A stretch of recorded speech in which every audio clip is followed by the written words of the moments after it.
दोस्तों आंखें बंद करके इमेजिन करो कि आप एक रूम में एंटर करने जा रहे हो। उस रूम के बाहर कुछ लोग खड़े हैं जो आपको देखकर आपकी ओर बढ़ते हैं और आपसे कहते हैं आप उन्हें बचा लीजिए। आप उन लोगों को दिलासा देते हुए रूम में एंटर कर जाते हो। वहां आप देखते हो कि एक इंसान बेड पर पड़ा हुआ जिंदगी और मौत से लड़ रहा है। कुछ डॉक्टर और नर्स उसके पास टेंशन में खड़े हैं। वो सब आपको देखते ही कहते हैं सर आ गए हैं या मैडम आ गई हैं।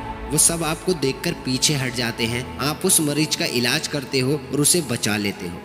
अब आंखें खोलो और बताओ क्या फील करोगे उस वक्त जब जिंदगी और मौत से लड़ते मरीज की जान बचा लोगे। क्या फील करोगे उस वक्त जब मरीज के घर वाले आपके हाथ पकड़कर आपको शुक्रिया बोल रहे होंगे। दोस्तों पता है डॉक्टर कौन होता है? डॉक्टर वो होता है जो भगवान के बाद किसी को दूसरी जिंदगी दे सकता है। डॉक्टर वो होता है जिसे देखकर मरीज सोचता है कि अगर भगवान के बाद कोई है जो मुझे बचा सकता है तो वो ये इंसान है। लेकिन डॉक्टर कोई ऐसे ही नहीं बन जाता। किसी की जान बचाने वाला बनना इतना आसान नहीं है। किसी की जान बचानी है तो पहले जान लगानी पड़ेगी।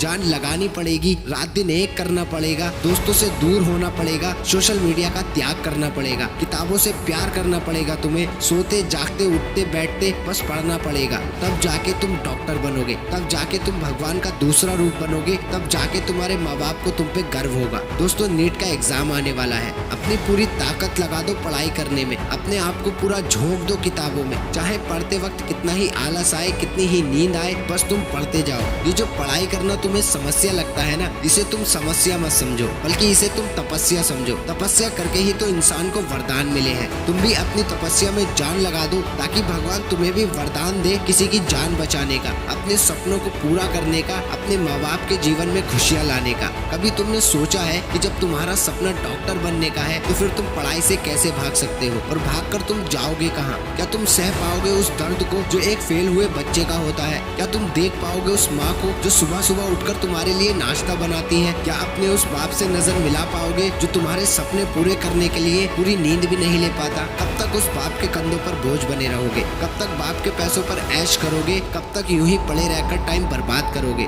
वक्त बहुत कम है और सिलेबस बहुत ज्यादा, लेकिन इससे कमजोर नहीं होना चाहिए तुम्हारा इरादा। सपने को अपने सच कर दिखाना है, पढ़ना है रात दिन, कुछ कर दिखाना है। नीट के छुड़ाने हैं छक्के एग्जाम में और फिर तुझे डॉक्टर बन जाना है। अगर तुमने ठान लिया तो फिर दुनिया की कोई ताकत तुम्हें नहीं रोक सकती। चाहे जितना सिलेबस हो, चाहे जितना कम टाइम हो, यही मौका है असंभव को संभव करके चमत्कार दिखाने का, अपनी ताकत को पहचानने का। दोस्तों जान लगा दो और आने वाले एग्जाम में सबके छक्के छुड़ा कर आना। वो सोचेंगे तुम फेल हो जाओगे और तुम उन्हें टॉप करके दिखाना। मेरी शुभकामनाएं दिल से आप सबके साथ हैं। All the very very best for your upcoming exam.